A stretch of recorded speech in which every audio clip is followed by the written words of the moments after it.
Okay, this is the one. Stupidly interrupting his lawyer. The one scene to rule them all. You have seen state's prosecutor attempt. This is the scene that proves I know nothing about improv. Effectively bamboozle you with a series of hearsay arguments.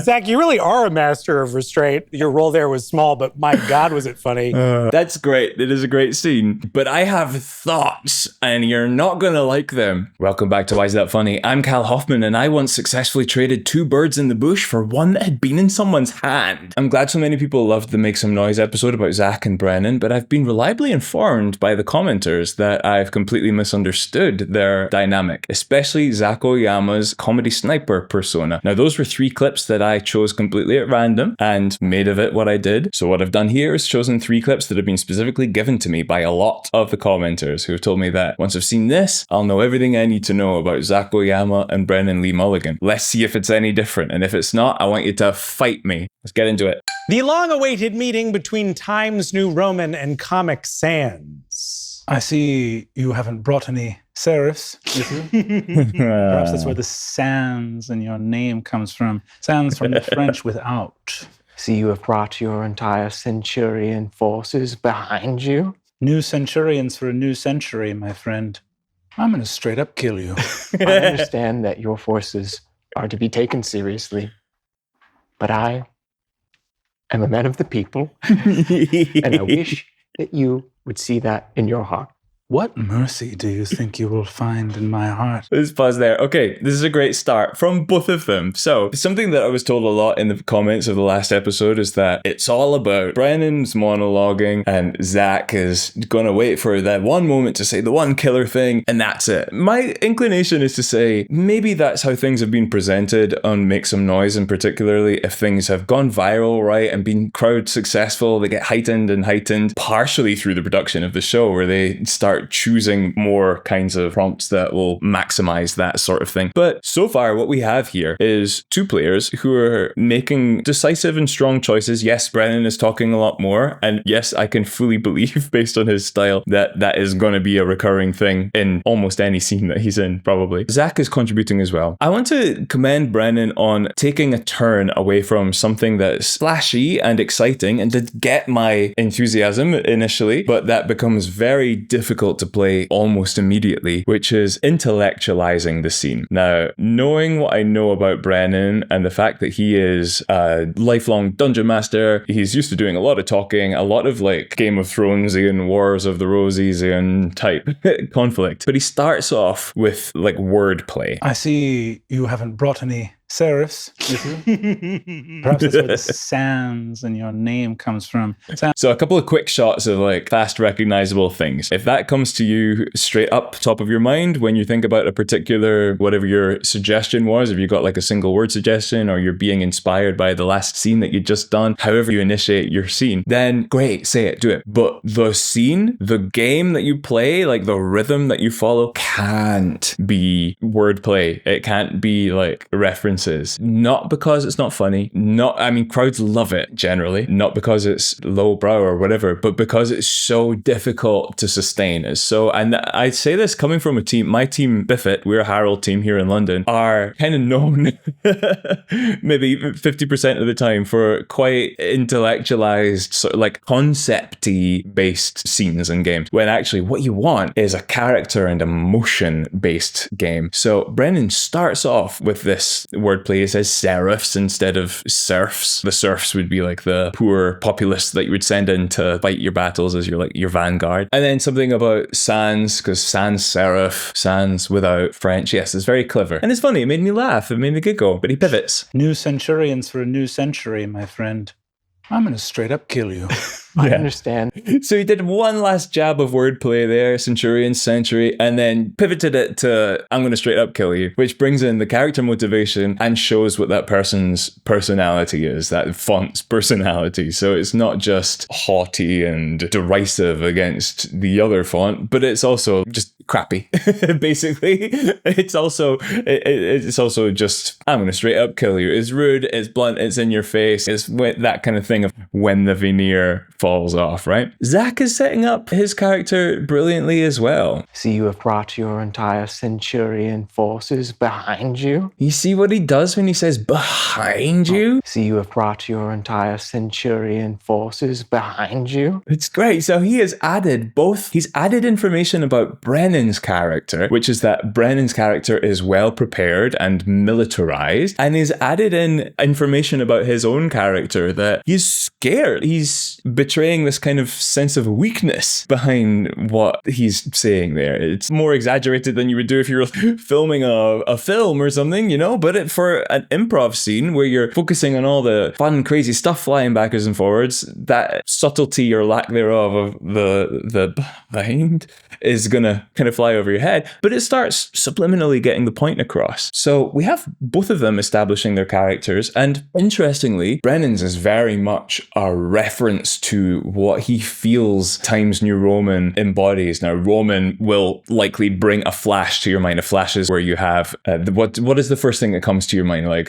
when you hear a word, when you hear, I don't know, Pokemon, probably one first Pokemon came to your mind, or maybe it was a sight of like a Game Boy from 1995. Whatever that first thing is, learning to spot it as it goes rushing by before all the other ones start flashing into your mind and grabbing it and using that. So he's doing that with Times New Roman, Empire, all of this stuff that's flashing to mind. Interestingly, Zac's character is not the like kind of like, that's where my brain and probably a lot of people's brains would go with Comic Sans, but he's gone instead for also he's mostly mirroring the type of character archetype that Brennan is being, but he brings in the thing about man of the people. And so then we have his core motivations, and we already have Brennan's very clear core motivations. I'm going to straight up kill you. I understand that your forces are to be taken seriously, but I am a man of the people, and I wish that you would see that in your heart. What mercy do you think you will find? We're going to get another monologue here. The fields behind me are littered with the bodies of fonts braver and more cunning than you. Baskerville lies dead in the dust. Apple Chancery is nothing but a distant memory. I struck down Helvetica.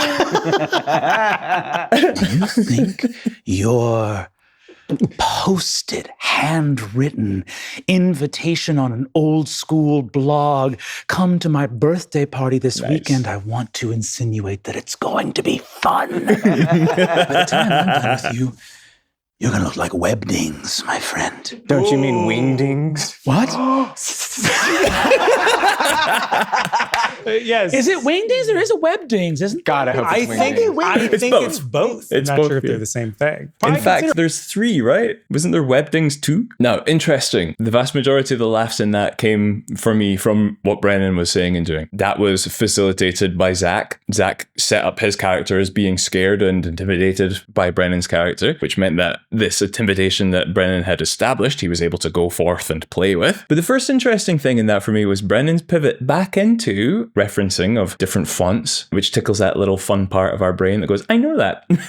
And then back away from that again into something emotional, because that's where the scene is more sustainably playable. What mercy do you think you will find in So he my starts heart? referencing fonts The fields again. behind me are littered with the bodies of fonts braver and more cunning than you. Baskerville lies dead in the dust.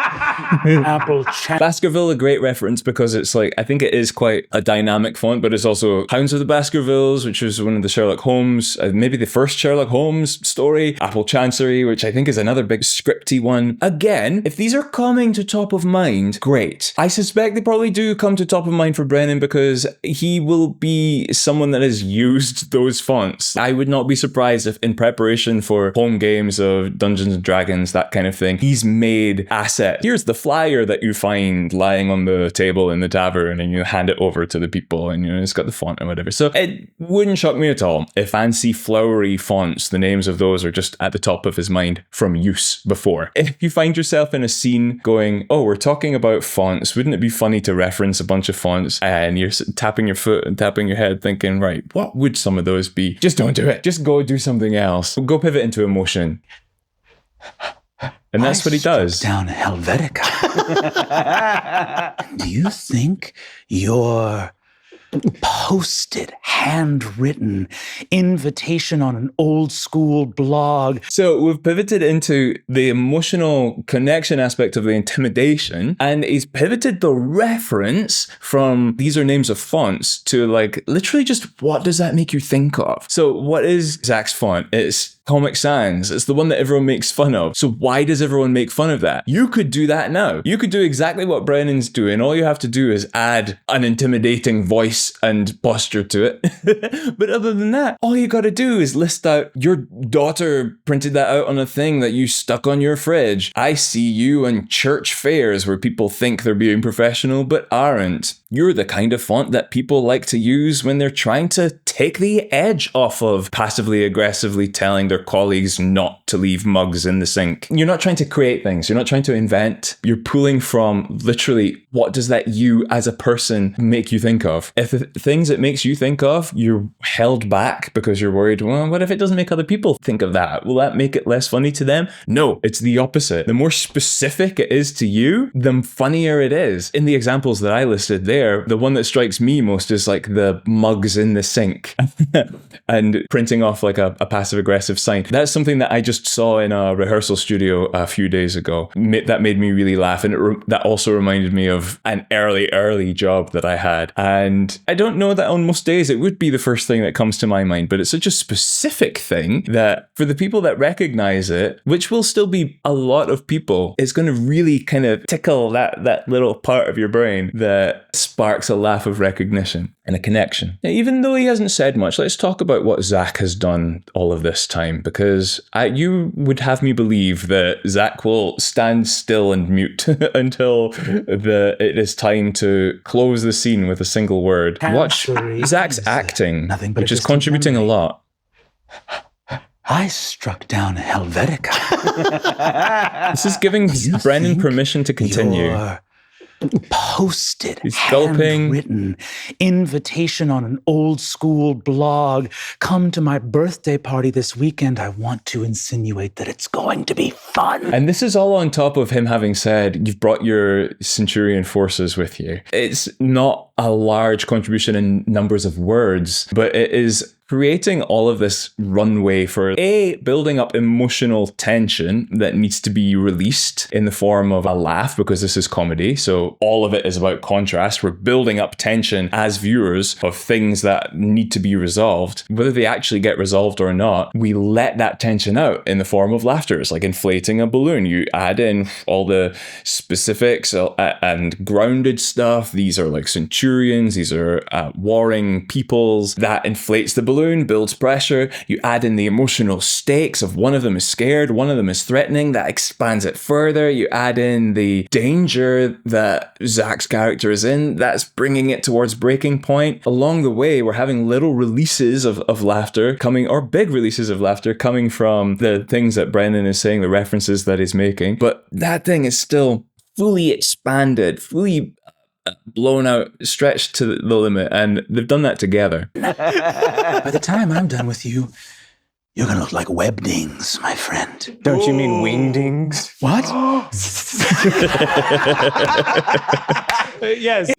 And you know what? I don't know that's the most sophisticated line that's been said by anyone ever in an improv scene, but because of what they had built up together, all it needed was some kind of pivot, some kind of release. In this case, it was in the form of exactly the same stuff that Brennan was doing. The only difference was that it was delivered by Zac, and then it was kind of made concrete as a pivot away from what was happening at that moment, because it became surreal and he sort of changed and flew away. And then it's all this question of like, was that actually Comic Sans in the first place, or was it Wingdings? Or that's not really that important. What is important about it is that you've been building up this runway of things are seeming like they're going in this direction, and all that is building tension at the same time, and that pivot in direction pops the balloon. And because it's accompanied by like a funny, charming reference to Wingdings, and that kind of makes sense for that reason, yeah, it gets the laugh. I want to say that they both built this scene very much together, and I want to call Zac a pretty equal contributor in that. I sort of suspect from the scenes that I've analysed of them so far that any degree of their dynamic being Brennan will talk and talk and talk, and Zac will be the like single word sniper is possibly more of a feature of Brennan as a performer, because that's something that I'm starting to notice across other clips with Brennan as well. Whereas Zac, to me, it seems quite, I think Brennan is very flexible as well, but Zac seems flexible in the sense of how much push or pull to give to a scene, which is quite an impressive kind of thing to do. The angel and We devil get to do a three-person on scene. Zac's shoulders. Pearson. Three Pearsons. I'm just trying to think, like, what is the right thing to do? You know, like, should I buy a brand new Corvette? You know, Save your money and donate it as fast as you can to one of the many causes. You know people are starving, Zac. You know people are starving. Yeah. You don't need a fancy Corvette. Yeah, you're right. The deviled egg on the windowsill. I don't know how long it's been there, but you should eat that. Zac, I think you should listen to the good voice. Yeah. Not eat a big stinky egg or buy, Who knows how long that's been buy there? silly Corvettes. Who knows how long? Yeah. That's my guy. Dude, think about it. Why would there be a deviled egg on the windowsill if you weren't supposed to eat it? That makes no sense. So typically eggs, okay, so they're going to... Okay, before we start getting more evidence of Zac doing actually quite a lot, even if it's not spoken. In case you missed it, because I spoke right over it, this is the angel and devil on Zac's shoulder. And this is from before Make Some Noise was established as a show, I guess. They did like a series of backdoor pilots, I think, on Game Changer. Right.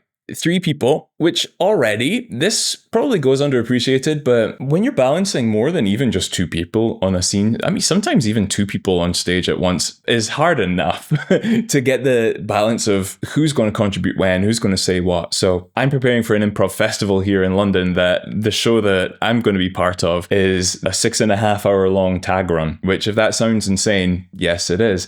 And in our last rehearsal, we would regularly have 6 people in the scene all at once, and it's not even group games, which we'll talk about another day sometime, where it's like just small kind of interesting concepts getting blown out and it's easy to like pick up on patterns. These were full scenes with different fully realized characters talking to one another, and that stuff is rough. So it's doable is the point I'm making, but still it's a lot harder than it seems. And so always full credit anytime you see 3 people or more sharing the space on a stage. It might not look like it because they might make it look easy, but it's tough. I'm just trying to think, like, what is the right thing to do? You know, like, should I buy a brand new Corvette? Zac has created a set of emotional stakes for the thing. There was a little bit of a pause, so he was like actively think, like, ideating. What is the right thing to do? You know, like, should I He's put effort into creating something there. And we talk as improv coaches about trying to find, not create. Like, you kind of already know the answers. They're there at the top of your mind. But the thing is, when you're performing a set of improv, you've got 20 minutes, however long, to find out what is happening in each scene. That's quite different from when you're being filmed and the concept is we're going to get to like jokes early. Maybe there is a little more pressure to like get straight into something very specific. So what he's needed to do there is create something that the 2 other characters implied by the prompt are going to be able to react to and have something to care about. Should I buy a brand new Corvette? But either way, he's created Save it. your money and donate it as fast as you can to one of the many causes. You know people are starving, Zac. You know people are starving. Strong initial choice from Josh here. Look how quickly, so they both come up at the same time. I'm actually curious to see, were they looking at each other? Were they cueing how they were going to come up? Josh is looking Should I buy a down. brand new Corvette?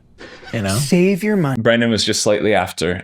So I think Josh made that decision to go up, and Brennan, and this is how this kind of thing happens. You'll see often, like, you'll see improvisers do, let's say our motto, our company motto together, or, you know, it's like that thing that we always say, or, oh, look at that sign that's over there. Let's read it together, and you start reading. And all you can do is copy as closely as you can, as fast as you can. And it's as simple as that. And you got to have that that awareness on kind of all the time. And that was great of Brennan. I hope it didn't sound bad when I said Brennan was slightly after. What I meant was like, it was clear if Josh had made that decision, they weren't like going like, no, or whatever. But he was so, I had to sit and stare at that to figure that out, that it was Josh first and then Brennan, because that's how in sync they kept themselves, or at least Brennan kept himself with Josh. Josh has also dived straight into speaking, so he knew that he wanted to be that character, and he wanted no ambiguity about who was going to do what. Should I buy a brand new Corvette? You know? Save your money and donate it as fast as you can to one of the many causes. You know people are starving, Zach. You know people are starving. There's repetition there, and there are strong perspectives. If you're going to have a short amount of time, especially split amongst 3 people, then you need to give your character strong points of view. It's not just, don't do that, do something good. It is, you have to do this immediately, and you have to give your money to that. You know? Save your money and donate it as fast as you can. Donate it as fast as you can, right? It's not, you should consider donating to Amnesty International. It's donate it as fast as you can. Fun fact, we do that in monologues as well. When we're starting off a show, and if you've ever been to an improv show and someone's talking a bit about their lives, those are people's real lives and sort of opinions and perspectives that they're sharing about, but you can guarantee they're massively heightened. Like, I might say, like, I hate all white chocolate, anything based on white chocolate. I absolutely can't stand it. I think it's the devil, because that makes it something that's easier for someone to pull from later. What kind of person is it that thinks that white chocolate is the devil? That's a lot easier to finding an interesting concept from than, I'm not really a fan of white chocolate compared to milk chocolate. To one of the many causes. You know people are starving, Zach. You know people are starving. Yeah. And that repetition, people are starving, people are starving. That's just a basic comedic technique. Just saying something a couple of times. He doesn't go in for the third, which is where it starts to get into unusual territory. We really notice it and makes us laugh. But I think that was coming from an instinct of like a little bit of repetition. And it's good that he didn't do the third one to start getting a laugh, because I think like with what he's set up so far, it's quite sensible, realistic stuff. So unless there was a huge twist, he's not going to be the unusual character in this. Don't need a fancy Corvette. Yeah, you're right. The deviled egg on the windowsill, I don't know how long it's been there, but you should eat that. Zach, I think you should listen to the good voice. Me, not eat a big stinky egg or buy. Who knows how long that's been buy there? silly Corvettes. Who knows how long? That's my guy. I'll get back to letting a little bit more of this play out in a sec, but I just want to say we have a double hit of framing here. If you've seen my other videos, you've seen me talk about how a game of the scene gets framed. There's an unusual thing happens, and most improv scenes really are just 2 people. So one person will say an unusual thing or do an unusual thing, and the other person will say something that initiates this kind of hidden communication between the improvisers, saying, I've noticed that you've said that unusual thing. It hasn't flown over my head, even if I'm going to pretend like it has, or I'm going to pretend to move on. I've registered it, and we're going to play with that and make a pattern out of it. They've both done that. Brennan, so far, is the unusual character. I suspect that, because Zac is at the middle of this, he's got 2 choices. He can either become very far opposed to Brennan, like go lean heavily into the straight man perspective that we call it, or the voice of reason perspective, and strongly oppose that. But because we already have the angel, that's an inherent straight man for this crazy thing that Brennan has introduced. So we probably need for Zac to lean into it, I think. Zac is going to be on his side. This is my prediction. Not eat a big stinky egg or buy. Who knows how long that's been buy there? silly. And this is how they've both framed that unusual thing that Brennan said. Josh has framed it by saying, don't do that. That's a bad thing to do. And Zac has said it by like adding kind of context and detail to what would otherwise be this thing that we would kind of move on from. He's said, who knows how long it's been there. I don't know how long it's been there, but you should eat that. Zach, I think you should listen to the good voice. Me, not eat a big stinky egg or buy. Who knows how long that's been buy there? silly Corvettes. Who knows how long? That's my guy. Dude, Let's watch a bit more. it. Why would there be a deviled egg on the windowsill if you weren't supposed to eat it?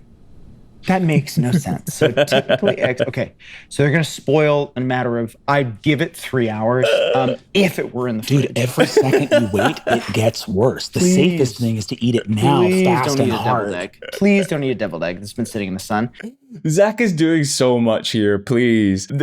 And it's great stuff. Actually, in a very similar vein to what he was doing before. Everything that we're doing in improv, whether it's verbally, non-verbally, through movement, through face, whatever, it's adding information. So the information that Zac is adding here is that he's picked up this thing. He has not let this intrusive thought go past, and he's seriously considering it. And it smells weird. And even though it smells weird, he's not turned off by that necessarily. And he's really kind of in conflict about this. And he's also somehow kind of casual about it at the same time. All of this together, they're watching this, or at least Brennan is watching very closely, taking that in, and that's giving direction to both of them on what to say, what to talk about, how hard to push their own perspective again. Makes no sense. So typically, okay, so they're going to He's added that he's going to do it, or considering it.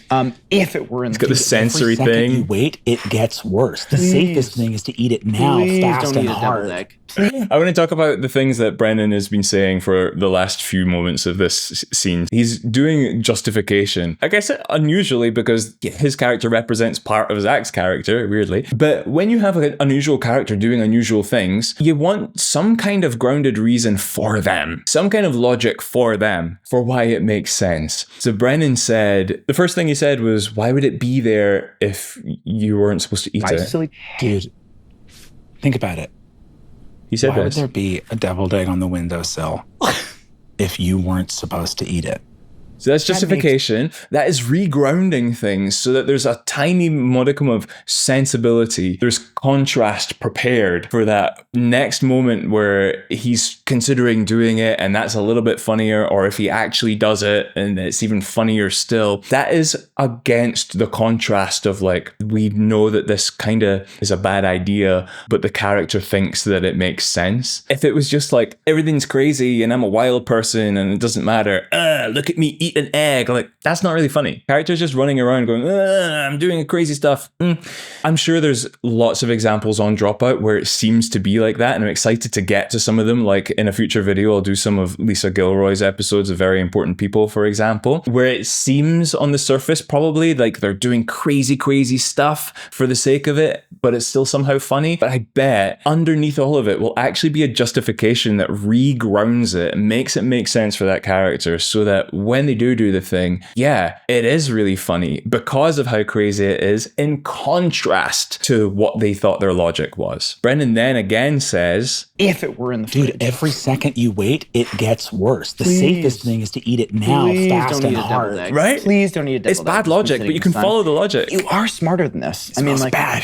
Yeah, That means that the Zac is amping up the dramatic tension and the personal stakes for his character. He's like getting he's intense about it now. sun is that disinfecting means that it. the sun has infected it. It is infested with the rot of yolk. Oh, Zac, I'm so disappointed. There it Oh, goes. you threw up right away. But this is good. This is a lesson. You This threw is a up lesson. so fast. Like a dog eating an onion. You know what I mean? Or an avocado. What makes him sick? Anyway, Eat that second deviled egg. yeah, don't do that. Why would there be two on a windowsill? You already had the experience of barfing after the first one. It's ready to go. That just means Oh my God. Who would have thought it would be a moral quandary about eggs? The Buzz. deviled egg on my shoulder. We need a buzzer. Incidentally, do you know why there's a buzzer? It's another point of contrast. You'll see that in Whose Line Is It Anyway? You'll see it in any of the like panel shows. UK had a really famous one called Mock the Week for a long time that had this really, I mean, when I was a kid, I didn't understand it. I hated that buzzer. It sounded terrible. But what it does, and the reason it feels quite sorely missing to me here, is it lets you cap off a funny moment that's just happened and lets the audience have their final release. Because when you're building up that tension inside you as an audience member, you still hold on to a reserve of it because you're still invested in either the flow of what's happening or the remaining stakes of what's happening in the scene, or just keeping track still of what's happening so you don't get lost as each laugh takes you through the scene. And when something is understood to be like a bell, a buzzer, whatever, that says this is the end of the scene, that gives you permission kind of to let go of the last of what you're holding on to, which then releases maybe not the biggest laugh of the whole thing, but kind of one of the most cathartic laughs at the end of it, because it kind of lets you reset and go, ha, we reached the end together, ha, right? And so that's something that's kind of missing in it. And like, look, this was essentially a pilot episode, right? So they don't have to have figured that out all at once. Infested with the rot of yolk. Oh, Let's see Brennan here. Disappointed. There it Oh, goes. you threw up right away. But this is good. This is a lesson. This is a lesson. So That's funny. And that's funny because he's pointed it out. So again, I talked about that balloon. This is my balloon theory that I'm so attached to. So you're inflating the balloon with, first it was grounding and, personal stakes, dramatic stakes. And Zac really amped that up towards this moment. So the stakes were really high. And then one of the last things typically in most comedic flows that will fill up that balloon with tension is a weird, unusual thing. And if that's not been enough to make the balloon overinflate and pop and release all of that tension, like it's so big and crazy and obvious and in your face and in direct contrast to everything that's been set up, that by itself it makes the audience laugh. And what you need is as simple as literally someone to point it out and say, oh, you threw up so fast. And that pointing out of it, Brennan hasn't added anything. That was Zac's move. Zac chose to do the throw up thing. Zenon just repeated it, just pointed out that it happened, just said to an audience that is thinking, I've just seen that happen. Has anyone else seen that happen? Brennan says, yeah, I saw it happen. Bang, that takes the pin to the balloon and it explodes and the laugh comes out. And that's as simple yet sophisticated as it gets. And I love that kind of thing every time. Like a dog eating an onion, you know what I mean? Or an avocado. What makes them sick? Anyway, Eat that second deviled egg. yeah, don't do that. Why would there be two on a window? And the second deviled egg, again, that's Zac's thing. God, I mean, look at the face that he's pulling. He is embodying that tilt to the dark side, internal conflicts, Hayden Christensen right there. I want to commend what Josh has done here as well. So far on this channel, we've looked at him doing support moves, basically. I mean, this was a 3-person scene, but his function here is to exist as just a counterpoint to Brennan, his point of view and how Zac embodies it. So it's just a contrast thing. And it's so wild to see him in these support roles, because I think of Josh as such a crazy, funny person. But it goes to show that funny comes in so many forms. And as you come to appreciate how comedy is put together, you get a huge appreciation for when people are, able to do the proactively funny stuff, but equally able to be the person that is providing that whatever it is that the scene needs to succeed, because the scene is everyone's responsibility. Okay, this is the one. Stupidly interrupting his lawyer. The one scene to rule them all. Ladies and gentlemen of the jury, over the past 4 days, you have seen state's prosecutor attempt. This is the scene that proves I know nothing about improv. Effectively bamboozle you with a series of hearsay arguments and loose speculative evidence, placing my client near the scene of the crime during the time of the murder. This evidence does nothing to indicate motive or means in the horrific murder of Roger Bell. Ultimately, it will be your decision to say, does this man deserve a lifetime in a federal penitentiary based on specious, inconclusive evidence? You are tasked to consider the evidence and whether it proves beyond a reasonable doubt whether my client is guilty. Is my client a perfect man? No. I killed him, yeah.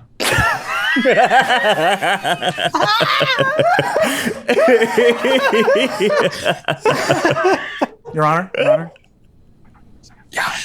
Did I fuck up? What the fuck are you doing? Did I fuck up? You know, Zac, you really are a master of restraint. Your role there was small, but my God, was it funny. I'm going to say 2 points for each of you. Okay, that's great. It is a great scene, but I have thoughts and you're not going to like them. So Brennan did a terrific job. Zac did a terrific job. Brennan laid all of this groundwork firstly. Grounding, we are in a courtroom scene. We are on a high stakes case. There's been a murder and everything is quite intense, and rightly so.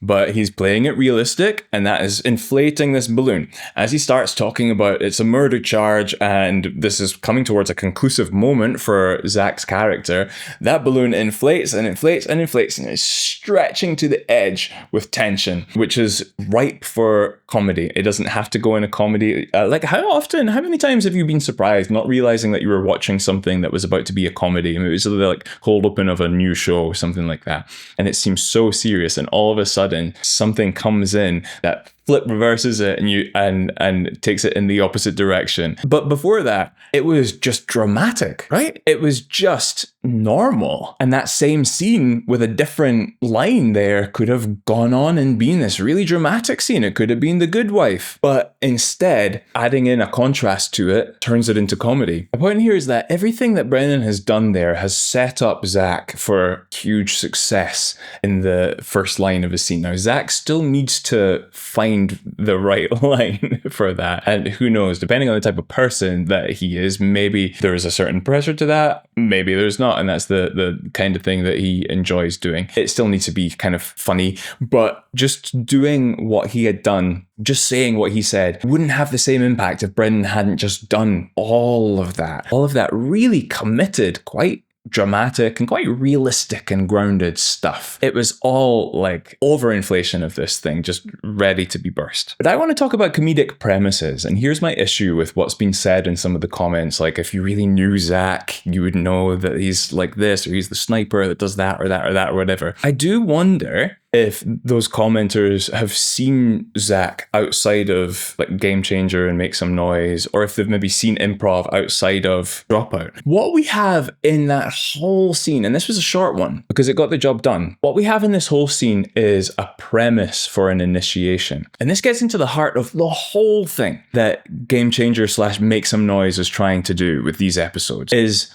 it's still long form improv, so the players are still free to find for themselves what's funny about the scene, but they're being given the catalyst, the like fast forward button to that funny thing. And in most of the scenes, it is then going beyond that first initiation where they find the funny thing. And this one, the initiation was big and funny enough that it's able to be stopped there because we have an edited show and we're able to film multiple scenes of longer and shorter ones. I'm sure there's ones that they've cut out from this to find the right length, and we can let it be just that short. That whole 30 seconds that Brennan and Zac did is what we would call an initiation. If you were going into a show, you might see, like I said before, people talking in monologues, sharing points of view, like, I think white chocolate is the devil. The players listening to that will then be looking to start scenes later on that make it clear that their character has a perspective that is either exactly that or is informed by that in a way that's recognizable to the audience. And it isn't actually the game itself. So what that scene becomes isn't necessarily, I hate white chocolate and it's the devil. But what it does do is give you such a strong, big decision about that character and the series of events at the very, very start of the scene that it's going to be so much faster that you find something funny and unusual. And I want to bring close attention to the rambling that begins between these two characters after Zac's big moment. Is my client a perfect man? No. I killed him, yeah.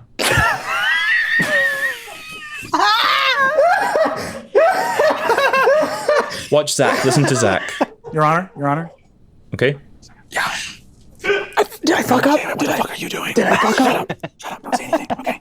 You know, Zac. Okay, so that stopped there in the edit. Who knows, maybe that went further. But what that game was about to be was this did I fuck up character. Like, I don't know what I'm doing character. The funny goes beyond I killed him. That is crazy, and it's such a high point to start from. But Zac is there following his improv training of leaning in towards what a character might be made of, like motivationally and like point of view and perspective wise. And it's actually a pretty like strong start for a scene. It's unlikely, like you'd have to think intellectually to find alternative like follow-up hits of that game if the game was just like something as big as, yeah, I killed him. But I would suspect that two performers as experienced as those would find something funnier and funnier, most likely, if the scene was allowed to go on, that was based in the kind of emotion and character motivation aspect of it. Because maybe it's like this guy gets nervous.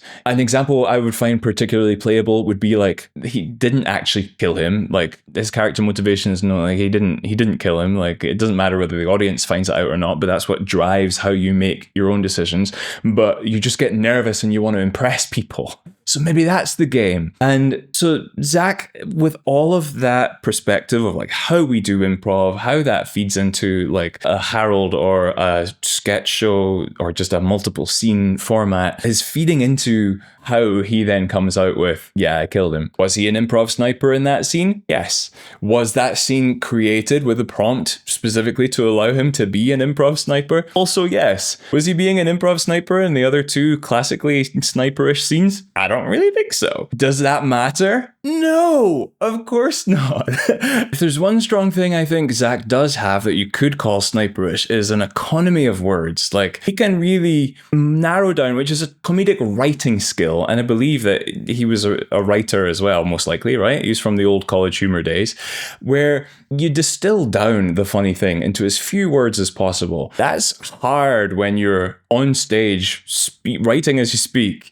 And ideally not even thinking in writing terms, literally just speaking as you speak and hoping it comes out as writing. Most writers, comedy writers, even the best writers in the world, have to edit and re-edit to cut out words. Seems like Zac can do that. Like, that's how it comes out of him. If anyone is calling him a comedy sniper, that is what I hope they're referring to. He can say the word, and it's not about that's the only word that he's going to say in that scene, because we've seen that's not how he does. Whether it's verbally or non-verbally, he's contributing so much. But when he finds what the funny thing is, which we're all trying to do, it comes out in such a short form that it's funnier because of it. That is something that is core to good comedy, is brevity, is word order, having the funniest thing be last. All of that is classic technique stuff that I'm sure we'll get into in the future. So stick around. Subscribe if you haven't done already. I'm really loving doing this. So please, you subscribing helps me get this out to more people. Trust me, it works wonders on the back end.